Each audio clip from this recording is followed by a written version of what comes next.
మంచిది. కొన్ని మాటలు మనం ధ్యానం చేసుకుందాం.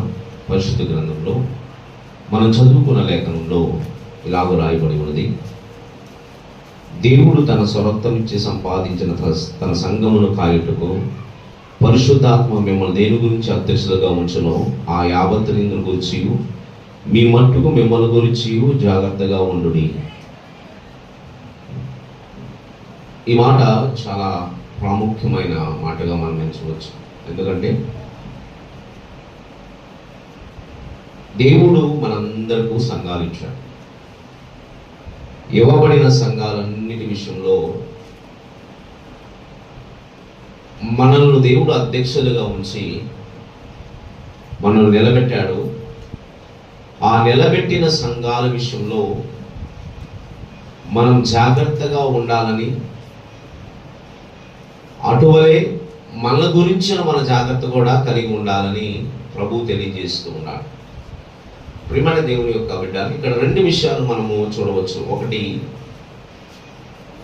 మనకి ఇవ్వబడిన సంఘం విషయంలోనూ, అలాగనే మన వ్యక్తిగతమైన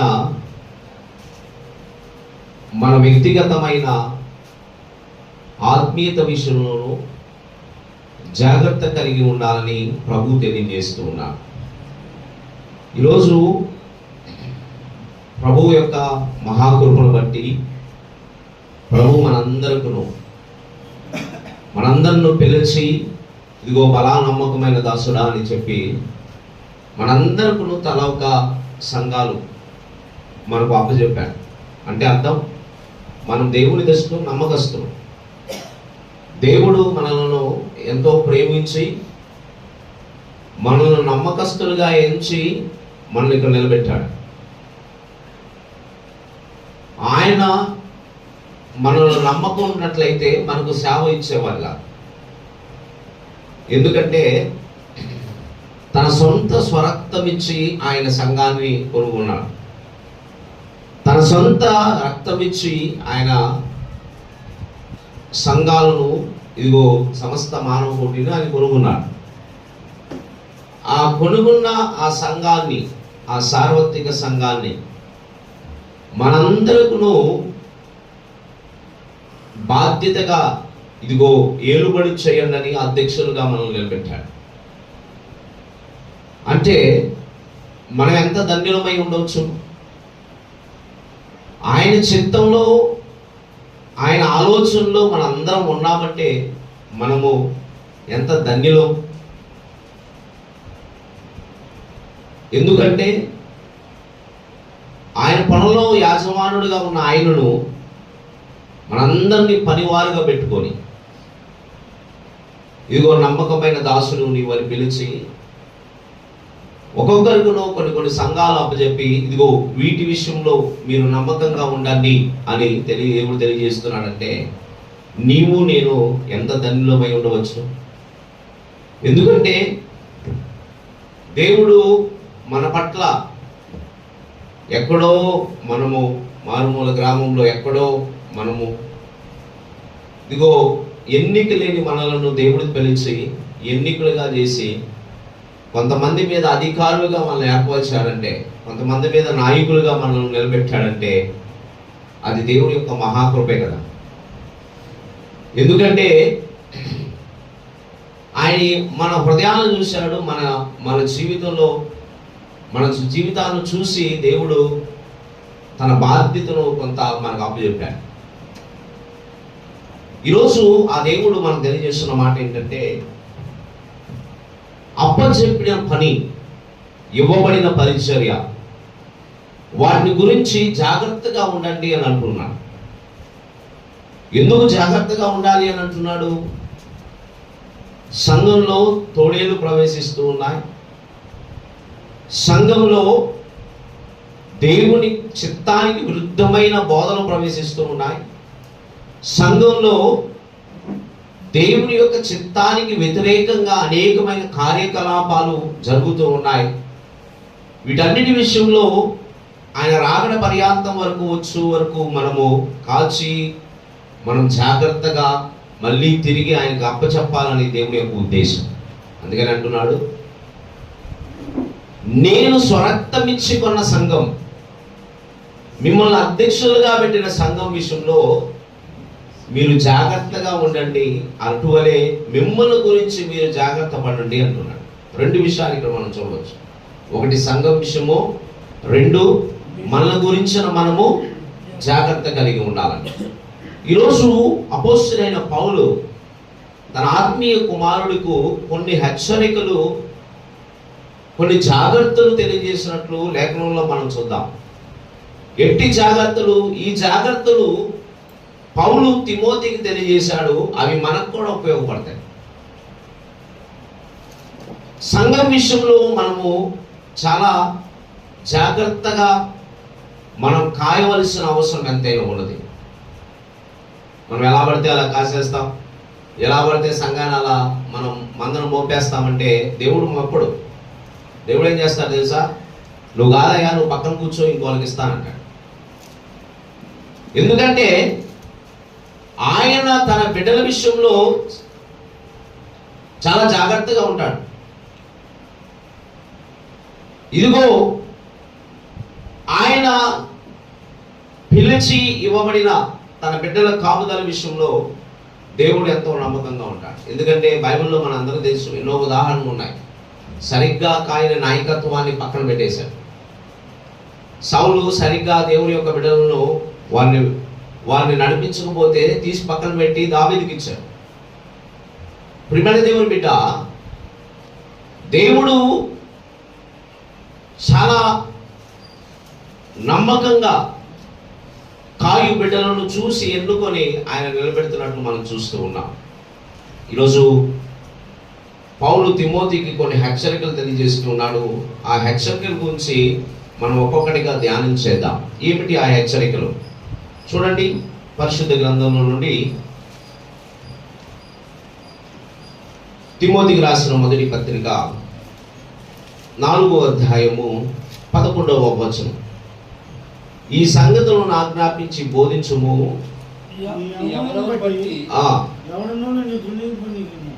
తునీకరింపకనీయకుము,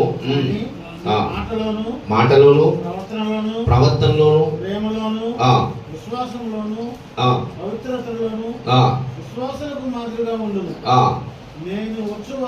నేను వచ్చు వరకు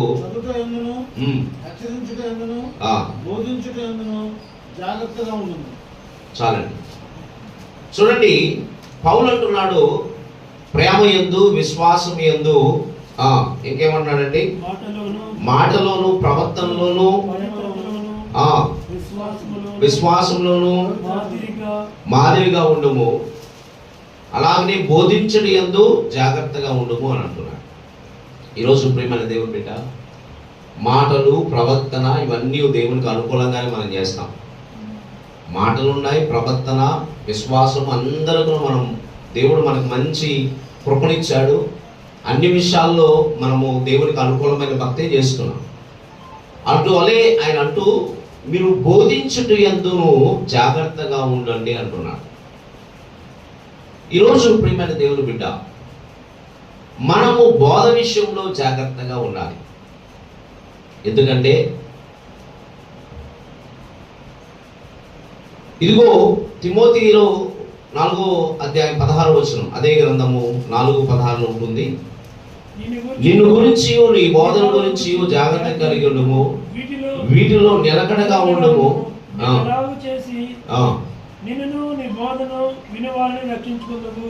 ఆమేన్, హల్లెలూయా. బోధ దేవునికి అనుకూలమైన బోధ ఉండాలి. ఈ బోధ అనేక మందిని రక్షిస్తుందని లేఖనం చెప్తుంది. మన బోధ అనేక మందిని రక్షిస్తూ ఉంది. ప్రియమైన దేవుని బిడ్డ, మనం ఎవ్వరూ కించపరిచే బోధ మనం చేయబోదు. ఈరోజు మనం గమనిస్తే క్రైస్తవ ప్రపంచంలో ఎందుకు వ్యతిరేకమైన భావం ఏర్పడుతుంది క్రైస్తవుల మీద? ఒకానొక కారణం ఏమిటంటే, మనము మన బోధ విషయంలో లేఖనానుసారమైన బోధ చేస్తున్నామా, మనకి ఇష్టానుసారమైన బోధ చేస్తున్నామా? లేఖనానుసారమైన బోధ మనుషుని మారుస్తుంది. దేవుడి లేఖనము మనం బోధించగలిగితే, వాక్యము ఏం చెప్తుందో దాని గురించి మనం బోధిస్తే వ్యక్తులను మార్చే విధంగా ఉంటుంది. మన బోధ లేఖనానుసారంగా లేకుండా మనం ఇచ్చపు చొప్పున బోధిస్తే అది నాశనానికి తీసుకువెళ్తుంది. ఈరోజు ప్రియమైన దేవుని బిడ్డ, కొంతమంది వ్యక్తులు మనం చూస్తే వారికి ఇష్టానుసారమైన బోధ వారు చేస్తూ ఉన్నారు. They are bringing their own theories. వారు వారి సొంత థియాలజికల్ టర్మ్స్ ను క్రైస్తవ లోకంలో అంటిస్తూ ఉన్నారు. ఇంకోటి మనం చెప్పవచ్చు, వారు క్రైస్తవ లోకంలో వారి సొంతపు ఇచ్చపు జ్ఞానాన్ని వెదజల్లుతూ ఉన్నారు. ఒక ఆయన అంటాడు, బొట్టు పెట్టుకుంటే పరలోకంలో వెళ్తారు.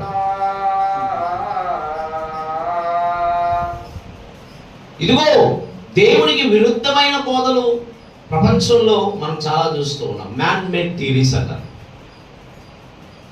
ఇష్టానుసారమైన ఆలోచనతో పుట్టే విపరీతమైన ఆలోచనలో పుట్టే బోధలే ఎక్కువగా మనము చూస్తూ ఉన్నాం.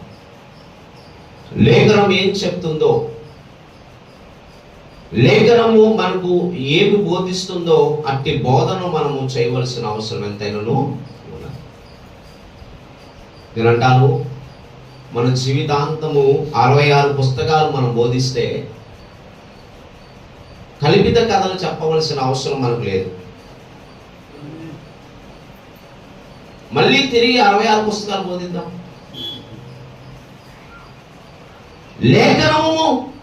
లేఖనమును నువ్వు చక్కగా, ఎందుకంటే ప్రపంచంలో ఎంతో మంది బోధకులు మనం చూస్తూ ఉన్నాం. ఈ లేఖనం ఎక్కడ ఎండ్ అయింది అనేది మనం చూడలేం. హల్లెలూయా. ఎందుకంటే ఇది జీవం కలిగినది. దేవుని వాక్యము మన నాలుకకు చుంటి తేనెదాల వలె ఉంటుంది. హల్లెలూయా. మనము ప్రాముఖ్యమైన స్థానం ఇవ్వవలసింది దేనికంటే లేఖనానికి. We should give the respect to the word of God. మనం దేవుని యొక్క వాక్యాన్ని గౌరవించాలి. తిమోతితో అంటాడు, ఇదిగో తిమోతి, నీ బోధ యందు జాగ్రత్త కలిగి ఉండయా అంటాడు. నిన్ను గురించి జాగ్రత్త కలిగి వీటిలో నిలకడగా ఉండుము. నీవిలాగును నిన్నును నీ బోధను వినువాన్ని రక్షించుకుంటాము అని తిమోతి అంటాడు. ప్రియమైన దేవుని బిడ్డ, మనము ఫోకస్ చేయవలసింది దేవుని యొక్క వాక్యం. దేవుని యొక్క వాక్యము ఎంత వెదజల్లబడితే అంత విస్తారమైన కొంట మనం కొయ్యగలం. ఎందుకంటే వాక్యమే దేవుడై ఉన్నాడు. వాక్యమే దేవుని యొక్క ఇదిగో మంచితనాన్ని, గొప్పతనాన్ని, దేవుని యొక్క ప్రణాళికలను తెలియజేస్తారు. ఈరోజు వాక్యం కంటేనూ ఎక్కువగా కల్పిత కథలు చెప్పే దినాల్లో మనం చూస్తూ ఉన్నాం. They are teaching a wrong doctrines. తప్పుడు బోధనలు మనకు సంఘంలో వచ్చినప్పుడు దాన్ని ఖండించాలి. హల్లెలూయా. వారు ఎంత పెద్దోళ్ళైనా సరే, వారు ఎంత ధనవంతులైనా సరే, వారు ఎంత గొప్ప స్థితిలో ఉన్నా సరే, ఒక వ్యక్తి దేవుడికి విరుద్ధమైన తప్పు బోధ చేస్తే మనం ఖండించవలసిన అవసరం ఎంతైతే. తిమోతితో అంటాడు, ఇదిగో నీవు ఖండించుట యందు జాగ్రత్తగా ఉండండి. లేఖనము కంటే ఏదిను మనం గొప్పగా ఎంచవద్దు. వ్యక్తి పూజ మనం చేయవద్దు. వ్యక్తి పూజ చేయవద్దండి. గొప్ప సేవకుడు అని చెప్పి అతడు తప్పుడు బోధ చేస్తే అతడు విషయంలో లేఖనం పరిశోధించి మనము దాని విషయంలో ఖండించాలి. వ్యక్తి పూజ మనం చేయవద్దు. దేవుని యొక్క వాక్యానికి విరుద్ధమైన బోధ ఏదొచ్చినా నీ సంఘంలో దాన్ని అపోజ్ చేయి. దానిని నీ సంఘంలో రాకుండా చూసుకునే బాధ్యత నీది. ఎందుకంటే ప్రభు అంటాడు, నీవు నీవు అధ్యక్షులుగా దేవుడు ఇచ్చిన ఆ యొక్క సంఘం విషయంలో జాగ్రత్తగా కాయుటకు నీవు మనసు పెట్టాలి. హల్లెలూయా.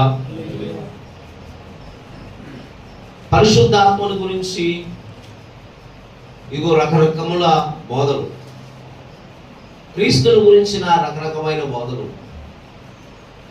లేఖనము మనకేం చెప్తుందో వాటి విషయంలో మనం పరీక్షించి ముందుకు వెళ్ళవలసిన అవసరం ఎంతైతే. Give first priority to the word of God. దేవుడి యొక్క వాక్యానికి మొదటి స్థానం మనం కల్పించాం. ఇదిగో దేవుడి యొక్క వాక్యం కాకుండా మనం ఏదినో ముందుకు మనం తీసుకొచ్చినా వాటి విషయంలో దేవుడు దుఃఖపడేవారుగా మనం చూస్తూ ఉన్నాం. అలాగనే ప్రియమైన దేవుని యొక్క బిడ్డలారా, ఎట్టి విషయంలో మనము జాగ్రత్తగా ఉండాలి. ఒకటి, దేవుని ఒక వాక్యం విషయంలో, వాక్యపు వెలుగులో మనము నడిపించబడాలి. ఇదిగో లేఖనం చెప్తుంది, నీ వాక్యము నా పాదములకు దీపమై ఉన్నది. మనల్ని నడిపించేది దేవుని యొక్క వాక్యమై ఉండాలి. ఏ వ్యక్తి ఏ యొక్క శక్తిని మనం నడిపించకూడదు. ఇదిగో దేవుని లేఖన ప్రకారం మనం నడిచినప్పుడు దేవుడు తప్పనిసరిగా మన విషయంలో ఇదిగో బలాన్ని నమ్మకమైన దాసుడా అని పిలుస్తాడు. హల్లెలూయా. సంఘంలో వాక్యపు వెలుగులో నింపుదల కలిగినట్టు మన సంఘాన్ని తయారు చేయాలి. ఇదిగో 66 పుస్తకాలు మన సంఘస్థులు చదువుతున్నారా? ఈనాడు మనం చాలాసార్లు మనం చూస్తే ఒక ఆదివారమే బైబిల్ పట్టుకుంటారు సంఘస్థులు. మిగతా టైంలో మన బాధ్యత అండి వారి విషయంలో మేత మోయటం. నువ్వు కాపరేవు కదా, కాపరి ఏం చేస్తాడు? గొర్రెలకు మేత వేస్తాడు. అవునా అండి? మేత వేయాలి. కొంతమంది కాపర్లు ఏం చేస్తారు తెలుసా? నోటి దాగా తీసుకెళ్ళి దానికి అందిస్తారు. గొర్రెలు కాసేవాళ్ళు చూడండి, వాళ్ళు ఏం చేస్తారంటే రోడ్డు పక్కన కోత కోసి తన గొర్రెలకు మేపుతూ ఉంటారు తీసుకెళ్ళి. ఏదంటే మనకి ఎందుకులే అనుకో. ప్రియమైన దేవుని సేవకులు అయిన మనము మన సంఘాన్ని మేపాలి. మన గొర్రెలకు మేపాలి. ఎప్పుడు మేపుతున్నాం మనం? ఆదివారం ఒక్కటే కాదు, ఆదివారం మనం బోధిస్తాం, మేపం, ఇన్స్ట్రక్షన్స్ చేయిస్తాం. అంటే నా ఆలోచన ఏంటంటే వారంలో ఒకరోజు బైబిల్ స్టడీ పెట్టండి. వారంలో ఒకరోజు బైబిల్ చదివేటట్టు శనివారం సాయంత్రమో 1 గంట, లేకుంటే బుధవారమో 1 గంట. ఎందుకంటే అపవాది విశ్వాసులను వాక్యానికి దూరంగా తీసుకెళ్తాం. మ్యూజిక్ మీద ఇంట్రెస్ట్ ఉంటుంది, వర్షిప్ మీద ఇంట్రెస్ట్ ఉంటుంది, లేకుంటే అదర్ యాక్టివిటీస్ మీద ఎక్కువ ఇంట్రెస్ట్ ఉంటుంది. ఒక బైబుల్ చదివే విషయంలోనే ఈనాటి సంఘము దూరం అయిపోతుంది. ఎందుకంటే ఒక దినం వచ్చేసరికి కొంతమంది కొన్ని సంవత్సరాల తర్వాత బైబిల్ అంటే ఏంటి అని అడిగే పరిస్థితులు వస్తున్నాయి. ఎందుకంటే ప్రతి ఒక్కటి ఫోన్లో ఉంటుంది. చైనా దేశంలో మీ అందరికీ తెలుసు, చైనా దేశంలో వాక్యం ఉండదు, అంటే బైబిల్స్ ఉండవు. వాళ్ళకి ఒక బైబిల్ దొరికితే పండగ. అది క్రిస్మస్ కంటే గొప్ప పండగ. మనకు లేఖనము అందిన సమయంలో లేఖనం చాలా దగ్గరగా ఉంది మనకు. ఒక దినం ఇది దొరకని దినాల్లో వస్తాయని వాక్యం చెప్తాం. అది దొరకనప్పుడే మనం నెమరు వేసుకునేటట్లు మన సంఘాన్ని మనం సిద్ధపరచాలి. హల్లెలూయా. ఈ 2026 సంవత్సరం ఒక తీర్మానం మనం చేసుకోవాలి. ఎందుకంటే ఎక్కువ పాలు యవనస్తులు లేకుంటే ఎక్కువగా ఆకర్షించబడుతుంది ఏంటంటే వాక్యానికి కాదు, అదర్ యాక్టివిటీస్. చూడండి, అదర్ యాక్టివిటీస్ అంటే ఎక్కువగా సంఘంలో ఎక్కువ పాలు వస్తారు, వాక్యం అంటే చాలా తక్కువ. మనం దీని విషయంలో మనం ముందుకు తీసుకువెళ్ళాలి దేవుని యొక్క వాక్యాన్ని. ఎందుకంటే ఇదే మనుషుని కడతాది. మన మాటలైతే మనుషులను కట్టవు, దేవుని వాక్యమే కడతారు. ఎందుకంటే మనము ఎంత ఎక్కువ వీళ్ళని దేవుని వాక్యానికి దగ్గర తీసుకువెళ్తే అంత స్థిరులై వాళ్ళు నిలబడతారు. హల్లెలూయా. అంత స్థిరులై వాక్యం వాళ్ళతో మాట్లాడుతుందండి. దేవుని వాక్యము వాళ్ళతో మాట్లాడు. ఎంత వాక్యము చదివే వారిగా మనం తీసుకెళ్తే అంతగా వాళ్ళు బలపరచబడతారు. మన మాటలు వాళ్ళు బలపరచవు, కానీ దేవుని యొక్క వాక్యం వాళ్ళని బలపరుస్తారు. ఈనాడు క్రైస్తవ లోకం, క్రైస్తవ సంఘాలు ఎక్కువగా ఫోకస్ ఆన్ అదర్ యాక్టివిటీస్ మీద ఎక్కువ ఫోకస్ చేసి దేవుని వాక్యం మీద చాలా తక్కువ ఫోకస్ చేస్తాం. మనము దేవుని యొక్క వాక్యాన్ని ఎక్కువగా ప్రాముఖ్యంగా ఇవ్వాలి. రెండవ విషయం చూద్దాం. తిమోతికి రాసిన మొదటి పత్రిక 3వ అధ్యాయం 1వ వచనం. ఎవడైనను అధ్యక్ష పదవిని ఆశించినడలా అట్టివాడు దొడ్డ పనిని అపేక్షించున్నాడని వాడు నమ్మదగినది. అధ్యక్షుడిగా వాడు నిందారహితుడును, ఏకపత్ని పురుషుడును, మితానుభావుడును, స్వస్థ బుద్ధి గలవాడును, మర్యాదస్తుడును, అతిథి ప్రియుడును, బోధింపదగిన వాడునై ఉండి మద్యపానీయు, కొట్టువాడును కాక స్వాత్వికుడును, జగడమాడని వాడును, ధనాపేక్ష లేనివాడునై సంపూర్ణ మాన్యత కలిగి తన పిల్లలను స్వాధీనపరచుకొనుచు తన ఇంటి వారిని బాగుగా ఏలువాడునై ఉండవలెను. రెండవ విషయము, సేవకుడు కుటుంబ విషయంలో జాగ్రత్తగా ఉండాలి. తిమోతితో అంటున్నాడు, తిమోతి 4:5 వచనాలు, సంపూర్ణత కలిగిన తన పిల్లలను స్వాధీనపరచుకొనుచు తన ఇంటి వారిని బాగుగా ఏలువాడునై ఉండవలెను. ప్రియమైన దేవుని బిడ్డ, మనము మన ఇంటి వారిని ఏలేవారిగా మనం ఉండాలి. పిల్లల విషయంలో మనము జాగ్రత్తగా, ఈనాడు సేవకులము మనము సంఘంలో ఉన్న బిడ్డలను సరిచేయడం మాత్రమే కాదు, కానీ మన బిడ్డలను కూడా మనము జాగ్రత్తగా ఉంచాలి. నేను శ్రీకాకుళం ప్రాంతంలో వాక్య పరిచయకు వెళ్ళినప్పుడు నాకు బాగా తెలుసు సహోదరుడు. ఒకరోజు నేను వాళ్ళ ఇంటికి భోజనానికి వెళ్ళాను. వాక్య పరిచర్య అయిపోయిన తర్వాత ఆయన్ని అడిగాను, అయ్యా మీ పెద్దబాబు కనపడటం లేదేంటి అని. అయ్యారు తర్వాత మాట్లాడుతూ మీరు భోజనం చేయండి అని. సరే భోజనం చేశాను. నేను మళ్ళీ అడిగాను, అయ్యా కనపడటం లేదేంటి అంటే, అయ్యా పక్కకు తీసుకెళ్ళి మా బాబు సంఘంలో ఉన్న ఒక యవన సహోదరితో వెళ్ళిపోయాడయ్యా. నాకు బాధ అనిపించింది. అదేంటయ్యా అలా జరిగిందంటే, సేవకుడు ఏం చేస్తామయ్యా మా కర్మ అన్నాడు. ఎందుకు ఇట్టి అనుభవాలు సేవకుల బిడ్డలకు ఎదురవుతున్నాయి? ఎందుకో తెలుసా? కారణం, మనము మన బిడ్డలను సరిగ్గా స్వాధీనపరచుకోవడం వల్ల. నేను అంటాను, మనము బోధించడం మాత్రమే కాదు, మన ఫ్యామిలీ విషయంలో మన జాగ్రత్తగా. ఎందుకంటే అపవాది మన మీద ఎక్కువ గురి పెడుతుంది. ఎక్కువగా పడవేసేది ఎవరినంటే మనల్నే. విశ్వాసులు సెకండ్ టార్గెట్, ఫస్ట్ టార్గెట్ మనమే.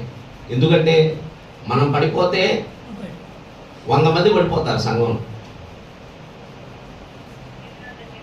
జాగ్రత్త, మన బిడ్డల విషయంలో మన జాగ్రత్తగా ఉండాలి. చూడండి, మొదటి సమయంలో 2వ అధ్యాయంలో ఒక సేవకుడు ఉన్నాడు. 2వ అధ్యాయము చదవండి. ఏలీ కుమారులు యెహోవాను ఎరగని వారై మిక్కిలి దుర్మార్గులైండిరి. ఏంటంటే ఏలీ కుమారుడు యెహోవాను ఎరగలేదంట. ఏలీ ఎవరు? యాజకుడు కుమారుడు దేవుని ఎరగలేదంట. చదవండి బ్రదర్.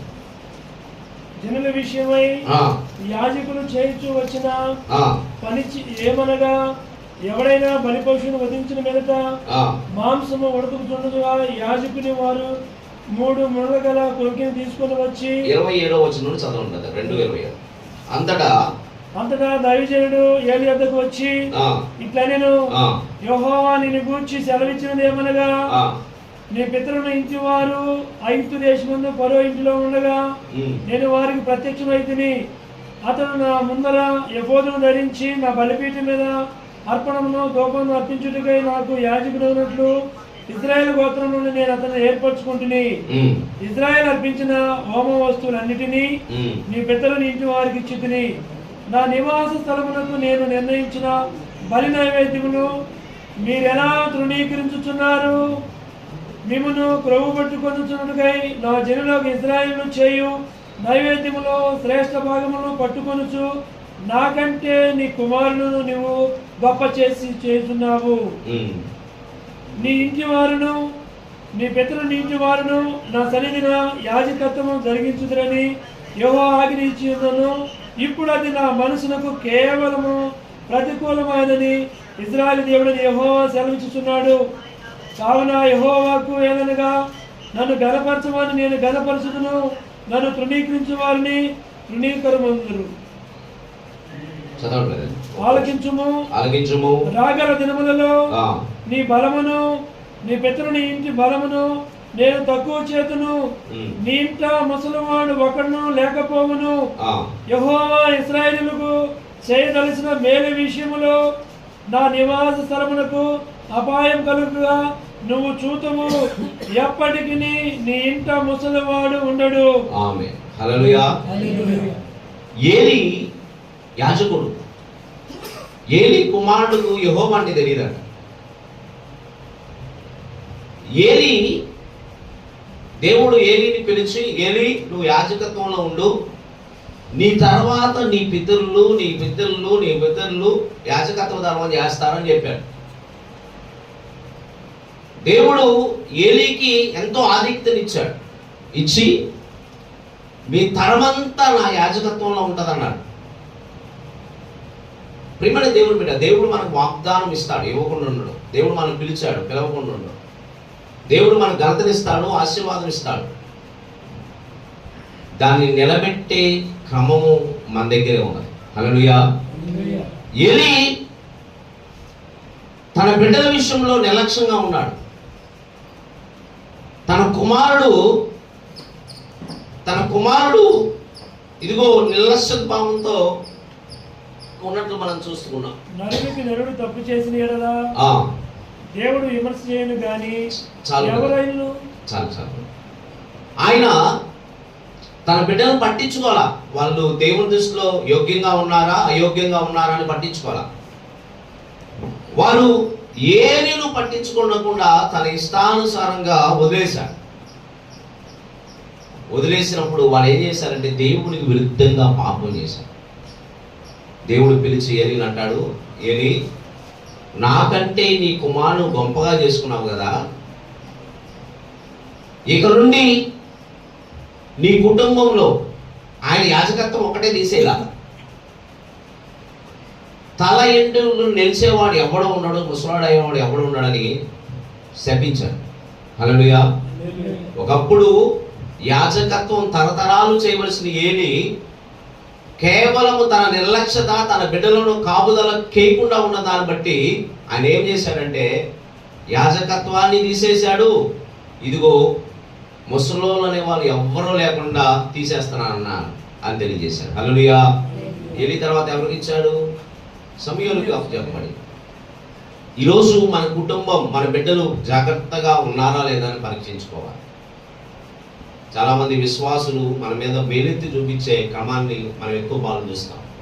ఎందుకంటే పాస్టర్ గారి బిడ్డలు ఎలా ఉన్నారు, మా బిడ్డలు ఉండే తప్పేంటి, పాస్టర్ గారి బిడ్డలు సరి చేసుకోండి ఫస్ట్, తర్వాత మా బిడ్డలు సరి చేయండి, ఆయన ఏదో వాక్యం చెబుతున్నాడు అని అనేవాళ్ళు ఉన్నారు. ఇప్పుడు మన దేవుని బిడ్డ మన బిడ్డలను చక్కగా సరిచేసి చక్కగా మనల్ని దేవునికి అనుకూలమైన భక్తిని మనం చేసేవారుగా ఉండాలి. ఈరోజు మనము డాక్టర్స్ని చేయిస్తున్నాం, మన బిడ్డలను ఇంజనీరింగ్ చేపిస్తున్నాం, it's not at all bad, అది ఓకే, తప్పులేదు. ప్రియమైన దేవుని బిడ్డ, అంతకంటూ మన బిడ్డలను మనం చక్కగా దైవికంగా మనం ముందుకు తీసుకువెళ్ళాలి. హల్లెలూయా. ఎందుకంటే మొదట మన ఇల్లు సరి చేసుకొని పక్క వాళ్ళ ఇల్లు మనము సరి చేయాలి.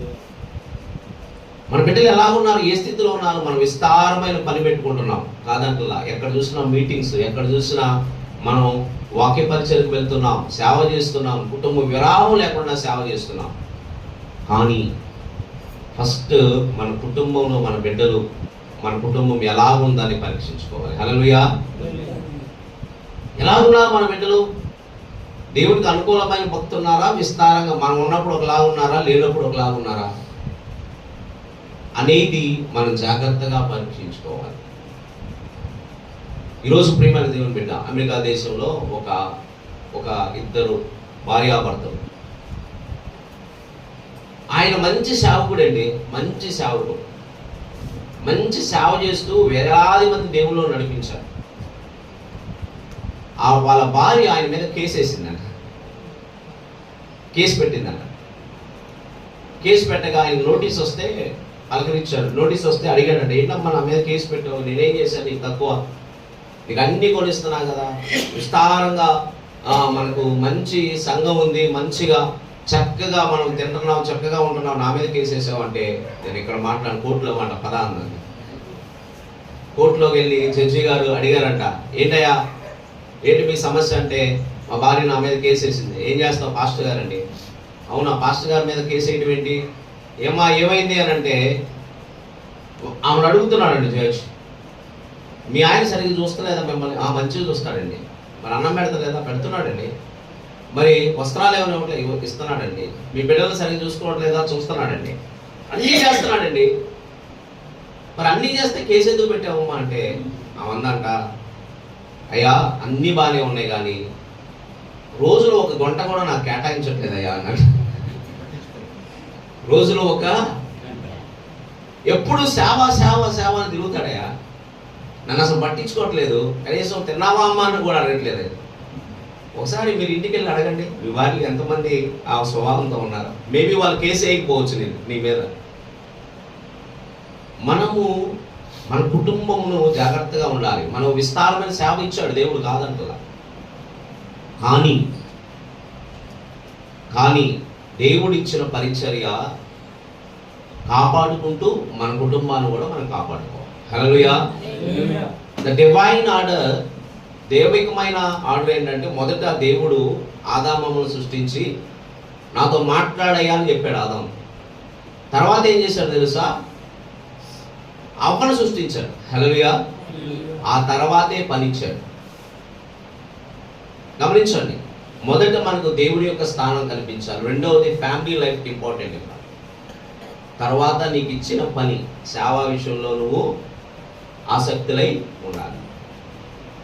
నువ్వు దేన్ని మర్చినా, నువ్వు సేవ అని చెప్పి కుటుంబాన్ని వదిలేస్తే ఇగో ఏలీ కుటుంబం వలె తయారు.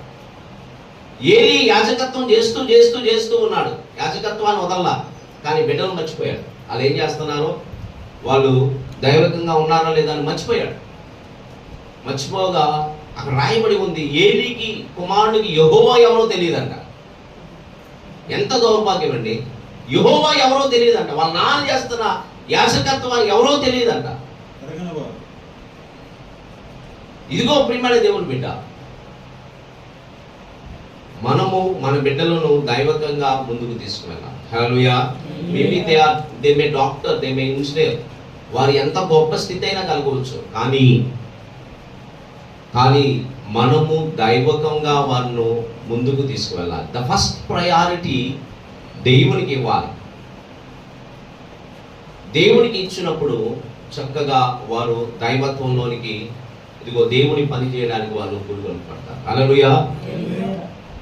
కుటుంబ వ్యవస్థలో మనం జాగ్రత్తగా ఉండాలి, కాపాడుకుంటూ మనం ముందుకు వెళ్ళాలి. ఒకటి, బోధ విషయంలో జాగ్రత్తగా ఉండాలి. రెండవది కుటుంబ వ్యవస్థ. మూడవది ఫైనాన్స్ విషయంలో మనము జాగ్రత్తగా ఉండాలి. హల్లెలూయా. చూడండి, తిమోతి అంటాడు, పౌలు అంటాడు తిమోతితో, 6వ అధ్యాయము, 1 తిమోతి 6వ అధ్యాయము చదవండి 5వ వచనం. చెడిపోయిన మనసు కలిగి సతీనులై దైవభక్తి లాభసాధనం అనుకుని మనుషులు వ్యర్థ వివాదములు కలుగుతున్నవి. సంతృప్తి సహితమైన దైవభక్తి గొప్ప లాభసాధకమైనది. ఏమంటున్నాడండి? సంతృప్తి సహితమైన భక్తి గొప్ప లాభసాటి. మన సేవలో సంతృప్తిగా ఉండాలి. మేబీ కొంతమందికి దేవుడు ఒక 5,000 మంది 10,000 మంది సంఘానికి ఇచ్చాడేమో. మేబీ కొంతమంది సేవకులు కారులో తిరుగుతూ చక్కగా వాళ్ళు సేవ చేస్తున్నారేమో. వారి గురించి మనం నిరుత్సాహపడవద్దు. దేవుడు మనకిచ్చిన 10 మంది సంఘమా, 20 మంది సంఘమా, 50 మంది సంఘమా, మనం ఏం చేయబడాలి? సంతృప్తి పరచబడాలి. హల్లెలూయా. మన హృదయంలో సంతృప్తి ఉండాలి. దేవుడు మనకి ఎంత పాలు ఇచ్చాడో దాని విషయంలో సంతృప్తి కలిగి ఉండాలి. కొన్నిసార్లు మనం ఎదుటి వారిని చూసి బాధపడిపోతున్నాం. అయ్యో, కొన్ని సంవత్సరాల నుండి నేను సేవ చేస్తున్నానే, నేను ఎందుకు ఎదగలేకపోతున్నాను అని ఆలోచన అనుకుంటుంది. ప్రియమైన దేవుని బిడ్డ, నిన్ను 10 మంది గొర్రెలకు కాపరిగా ఉంచాడు అంతే. కొంతమందికి 1000 మంది ఇచ్చాడు, వాళ్ళ సామర్థ్యతను బట్టి వాళ్ళకి ఇచ్చారు అంతే. అంతేగాని మనం ఎవరిని చూసి మనం బాధపడవద్దు. అక్కడికి వెళ్ళినప్పుడు ఉదయం వచ్చిన వాడికి ఒకే, మధ్యాహ్నం వచ్చిన వాడికి ఒకే, సాయంత్రం వచ్చిన వాడికి ఒకే. ఇదిగో మనం 10 మందిని కాసిన ఒకే కూలి, 1,00,000 మందిని కాసిన ఒకే. కానీ మనకు ఇయ్యబడిన దాన్ని మనం నమ్మకంగా చేస్తే చాలు. హల్లెలూయా. ఈరోజు ప్రియమైన నిరుత్సాహపడవద్దు. మనం ఏ విషయం, మన సంఘం అభివృద్ధి పరచబడతలేదు, మన సంఘం గొప్పగా అవట్లేదు అని చెప్పి పక్కన వాళ్ళ సంఘంలో విశ్వాసం దొంగిలించద్దు మనం. హల్లెలూయా. చాలా సమయాల్లో ఈనాడు క్రైస్తవ సంఘాలు ఇగో మెగా చర్చెస్ స్టార్ట్ అయినాయి. ఈ మెగా చర్చెస్ ఏం చేస్తుంది అంటే, కష్టపడి రక్తమోచ్చి చెమటోచ్చి కన్నీరు దాచి సంపాదించుకున్న విశ్వాసం దొంగిలించేస్తాం. మన దగ్గరలో ఒక సంఘం ఉంది, ఆ చుట్టుపక్కల చిన్న సంఘాలన్నీ లేవు. ఇప్పుడు ఉన్నాయండి? లేవు, అన్నీ తినేశారు. కానీ ప్రియమైన దేవుని బిడ్డ, అట్టి వారిని చూసి మనము నిరుత్సాహపడవద్దు. చూడండి, దేవుడు మనం పోషిస్తాడండి. దేవుడు మనం పోషించకుండా ఉండడు. ఒకరోజు కూడా మనం తిండి లేకుండా ఉండవు. ఏదో విధంగా దేవుడు పోషిస్తాడు. దేవుడు మనల్ని పోషించకుండా ఆయన ఉండడు. మనం పస్తునైతే ఆయన పెట్టడు. ఏలి గొప్ప ప్రవక్త అండి. ఏలియా గొప్ప ప్రవక్త. రాజు యొద్దకు వెళ్ళి చిటికేసి మాట్లాడే సమర్థుడు. దేవుడు చెప్తున్నాడు, వెళ్ళి అడు కూర్చోయా. హల్లెలూయా. వెళ్ళి కూర్చున్నాడండి. వెళ్ళి కూర్చున్నాడు. కూర్చొని నేను ఎలా తినాలి అని ఆలోచన చేయాల. దేవుడు చెప్పాడు, వెళ్ళి కూర్చున్నాడు. దేవుడు ఆకాశం నుండి పక్షులను పంపించి ఆహారం ఇచ్చాడు. హల్లెలూయా. సేవకులైన మనల్ని దేవుడు ఎప్పుడు విడిచిపెట్టండి. బహుశా మన మానవులం కదండి. మన ఇచ్చకు చొప్పున లేకుంటే మనము మన యొక్క పరిస్థితులను బట్టి నిరుత్సాహపడిపోతూ ఉంటాం. అరే ఏంట్రా నా పరిస్థితి ఏంటి ఎట్లా ఉందని. ఈరోజు దేవుడిని ఇలా నిలబెట్టాడంటే దేవునికి స్తోత్రం. హల్లెలూయా. మంచి పట్టించాడంటే దేవునికి స్తోత్రం. మేబీ మనం రైమండ్స్ వేసుకోపోవచ్చు, ఇవ్వబడిన దాంట్లో సంతృప్తి కలిగి ఉంటే చాలు. మేబీ మనం గొప్పగా డ్రెస్సింగ్ వేసుకోకపోవచ్చు, దేవుడు ఇచ్చిన దాంట్లో సంతృప్తి. పౌలు అదే అంటాడు తిమోతి, నీ భక్తి విషయంలో నీవు సంతృప్తి సహితమైన భక్తి చెయ్యయా అంటాడు. హల్లెలూయా. అంటూ ఆయన అంటాడు కింద వచనాల్లో, ఉంటుంది, చదవండి. లోకంలోనికి ఏమీ తేలేదు, దీనిలో ఏమీ తీసుకొని పోలేము, ఏమీ తీసుకెళ్ళలేము. కాగా అనవసరము గలవారమైంది వాటితో తృప్తి పొందిందుము. ధనవంతులకు అపేక్షించువారు శోధనలోను ఉరిలోను అవివేకయుక్తులను హానికరమైన అనేక దురాశలోను పడుదురు. చూడండి ఏమంటున్నాడు పౌలు తిమోతితో. చూడండి 9వ వచనం. ధనవంతులకు అపేక్షించు వారు శోధనలోను మురిలోను అవివేక యుక్తులములను హానికరములైన అనేక దురాశలోను పడుదురు. అట్టివి మనుషులను నాశనములోను ముంచివేయును. ఎందుకనగా ధనాపేక్ష సమస్తమును కీడులకు మూలము. కొందరు దాన్ని ఆశించి విశ్వాసం నుండి తొలగిపోయి నానా బాధలు తమను తాము పొడుచుకునేది. చూడండి, సంతృప్తి సహితమైన భక్తి చేస్తూ అలాగున బ్రతకాలని దేవుడు పౌలు తిమోతితో చెప్తున్నాడు. ఆయన అంటాడు, ధనాపేక్ష లేని వారిగా ఉండాలి అని అంటున్నాడు. ఈ ధనాపేక్ష గురించి ఎందుకు చెప్తున్నాడంటే, దీని విషయంలో ఇదిగో అపవాది మనం ఎక్కువ పాలు పడేసేది ధనం విషయంలో. మీరు గమనించండి, ఈ ధనం పెద్ద పెద్ద భక్తులు ఈ ధనం విషయంలోనే పడిపోయిన పరిస్థితులు మనం చూస్తున్నాం. కొంతమంది సేవకులు మీకు 5-6 సంవత్సరాలు వెనక్కి వెళ్తే, ఒక 7-8 సంవత్సరాలు వెనక్కి వెళ్తే హిమ్ అని ఒక సంస్థ వచ్చింది. అవునండి, ఎంతమంది కట్టారు? కొన్ని వందల సేవకులు కట్టారు. నాకు తెలిసి ఒక సంఘం, ఒక పాస్టర్ గారు 200 మంది సంఘం అండి. ఆయన గారు హిమ్ సంస్థలో డబ్బులు కట్టించాడు. ఆయనకు అర్థం కాదు, నాతో పాటు 4 రండి అని చెప్పి కట్టించాడు. కట్టించి కొన్నాళ్ళ తర్వాత అది బోర్డు తిప్పేసింది. ఈయనేమో విశ్వాసులను ఆయన ఇబ్బంది పెడతాం స్టార్ట్ చేశారు. ఎందుకు వచ్చింది ఈ కార్యం అంటే ధనాపేక్ష. రూపాయి కడితే ₹10 లాభం వస్తుంది. ఎందుకు వస్తుందండి? కష్టపడకుండా ఎందుకు వస్తుంది? రూపాయి కడితే ₹10 లాభం వస్తుంది. ఈయన ధనాపేక్షతో కాకుండా సంఘస్థులు విశ్వాసం కూడా ధనాపేక్షలు లాగాడు. జరిగింది ఏంటో తెలుసా? ఆయన సంఘాలు వదిలేశాడు, 200 మంది సంఘాలు వదిలేశాడు. ఎన్ని పరిస్థితులు మనం చూస్తూ ఉన్నాం. ఒకటి, మనము ధన విషయంలో జాగ్రత్తగా ఉండాలి. ఒక ప్రాంతంలో దావీద్ అని ఒక సహోదరుడు ఉన్నాడు.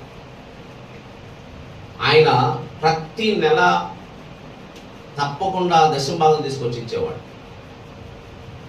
ప్రతి నెల దశమభాగం ఇచ్చేవాడు. దేంట్లో దశమభాగం ఇచ్చేవాడు తెలుసా? ₹10 వడ్డీకి తీసుకొచ్చి ఆ ₹10 వడ్డీ వచ్చిన దానిలో దశమభాగం ఇచ్చేవాడు. ఇది న్యాయబద్ధమైన దశమభాగమా? సేవకులు మనకు తెలిసి ఖండించాలి, సరిచేయాలి వాళ్ళని. అయ్యా, ₹10 వడ్డీ తీసుకోవడం తప్పయ్యా, నాకు దశమభాగం అయిపోయినా పర్లేదు, నువ్వు మారు మనసు ఉందని ఖండించాలి. అరే వస్తుంది ₹10 దశమభాగం వస్తుందని మనం తీసుకునేవారుగా ఉండవు. ధనాపేక్ష సమస్త కీడులకు. చూడండి, బైబిల్లో మనందరూ తెలుసు గెహాజీ. ఆయన ఏం చేశాడు? ఇద్దరు సేవకులే. ఒక ఆయనేమో వద్దు పొండి అన్నాడు, ఇంకో ఆయనేమో కావాలని పరిగెత్తాడు. ఏమైంది? కుష్ఠరోగం వచ్చింది. మనము అట్టి ధనాపేక్ష విషయంలో జాగ్రత్తగా మనం ఉండాలి. ఎవరైనా పొలిటీషియన్ వచ్చి మీ సంఘాల్లో కానుకలు ఇస్తే కానుకలు పెట్టిలో వేయమని చెప్పండి, చేతిలో పట్టుకోవద్దు. పెట్టిలో వేస్తే అర్థం ఏంటి తెలుసా? వాళ్ళు దేవునికి ఇచ్చినట్టు. చేతిలో ఇస్తే ఏమైంది తెలుసా? నిన్ను కొనేసినట్టు. హల్లెలూయా, అంతే కదండి. మనం ఏం చేయాలి? వాళ్ళని చక్కగా సంఘంలో ఆహ్వానించి, అయ్యా అదిగో గల్లా పెట్టి అక్కడ ఉంది అని చెప్పొద్దు, కానుకలు పెట్టి అక్కడ ఉందని చెప్పండి. హల్లెలూయా, కానుకలు పెట్టండి, ఇదిగోండి దేవునికి ఇవ్వండి అని చెప్పి వాళ్ళు దాంట్లో ఇవ్వమని చెప్పండి. అది నా సలహానేనండి, విమర్శ అయితే కాదు. మనము జాగ్రత్తగా ఉండాలని పౌలు తిమోతితో చెప్తున్నాడు. ఈరోజు పరిశుద్ధాత్మ దేవుడు మనకు తెలియజేస్తున్నాడు. ఇదిగో మనము గొప్పవారం అవుటకై దేవుని యొక్క ఇదిగో నామాన్ని మనం వాడుకోవద్దు. మనము గొప్పవారు చేసేది ఎవరంటే మన యేసు ప్రభువే. హల్లెలూయా, ఆయన మనం చేస్తాడండి. మనం ఆయన నమ్ముకున్నా కనుక ఆయన మనం చేస్తాడు. అట్టి విషయంలో మనం జాగ్రత్తగా ఉండి, మన జాగ్రత్తగా ప్రభు సన్నిధిలో మనం నిలబడినట్లు ప్రయత్నించాలి. ఒకటి, మన బోధ విషయంలో జాగ్రత్త. 2, మన కుటుంబ విషయంలో జాగ్రత్త. 3, మన ధనాపేక్ష విషయంలో మనము జాగ్రత్తగా ఉండాలి. సంతృప్తి సహితమైన భక్తి జీవితం మనం చేయాలి. సేవకులారా, మనకందరికీ సంతృప్తి ఉండాలి. నా చిన్నతనంలో ఒక సేవకులు ఉండేవారు. ఒక జోలేసుకొని ఆయన ప్రతి ఇంటికి వెళ్ళి ప్రార్థన చేసుకుని ఉండేవాడు. ప్రియమైన దేవుని బిడ్డ, ప్రతి ఇంటికి వెళ్ళి ప్రార్థన చేస్తూ ఉన్నాను. వాళ్ళు ఏం పెడితే తిని వచ్చేవాడు. నేను ఆయన చూసి నా హృదయంలో ఇప్పుడు కూడా ఆయన నా హృదయంలో అలా నాటపడ్డాడు. కారణం ఏంటి తెలుసా? ఆయన ఏది ఆశించేవాడు కాదు, ప్రభువు పని చేసేవాడు. హల్లెలూయా.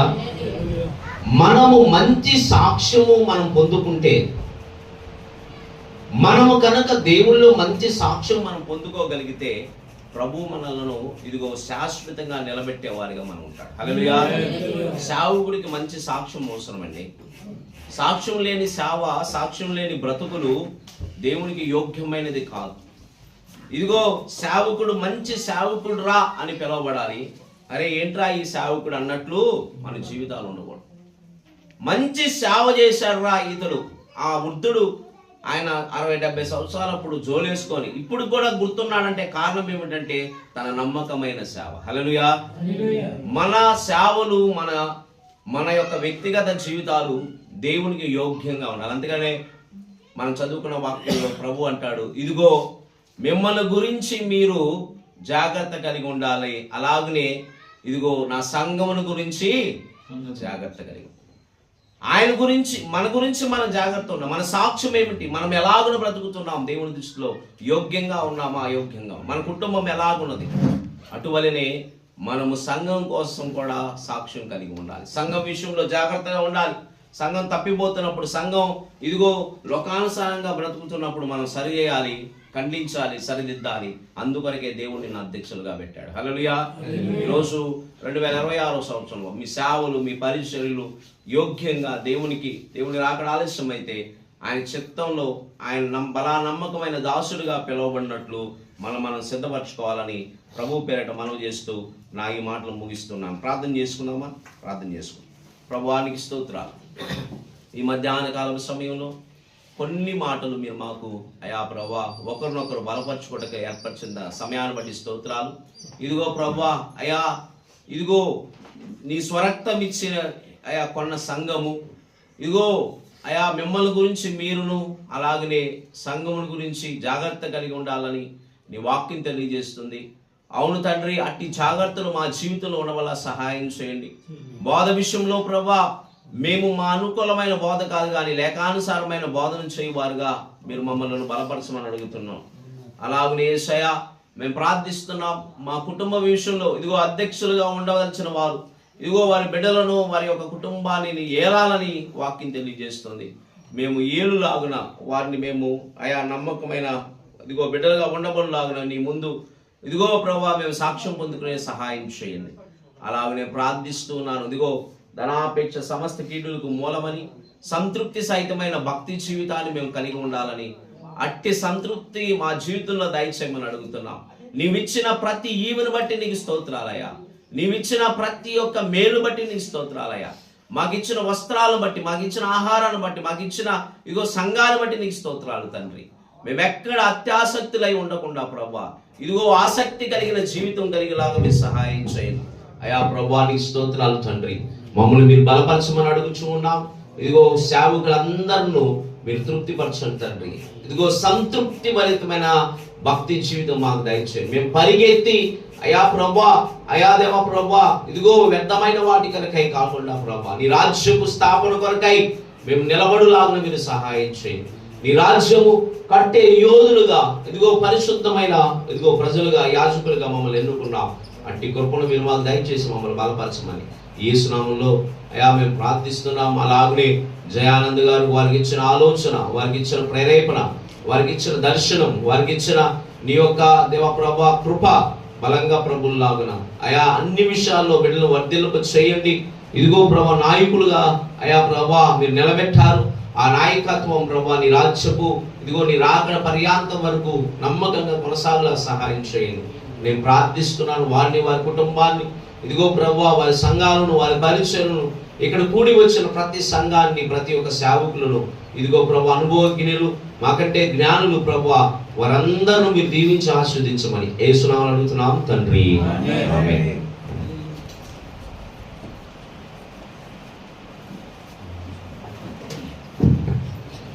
శ్రేష్టమైన ఉన్నతమైన దేవుని మాటలు తెలియపరిచినటువంటి దైవజనులకు తాడేపల్లి నియోజకవర్గ పాస్టర్స్ ఫెలోషిప్ తరఫున ప్రత్యేకమైన వందనాలు శుభములు తెలియపరుస్తున్నాను. అన్నగారి గురించి తెలియపరచాలంటే రమారమి 3 సంవత్సరాల నుంచి నాకు తెలుసు.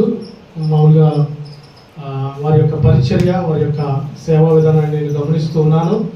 ప్రాముఖ్యంగా ఈ సందర్భంలో అన్నగారి యొక్క మనస్సు చక్కగా సేవకుల్ని బలపరచులాగున, సేవకుల్ని దీవించులాగున, సేవకుల పక్షాన ఎన్నో గొప్ప మేలులు జరిగించేటువంటి ఆ మనస్సు దేవుడు వారికి దయచేశారు. అందుని బట్టి దేవునికి సమస్త మహిమ, ఘనత, ప్రభావములు కలుగును గాక. ఆమేన్.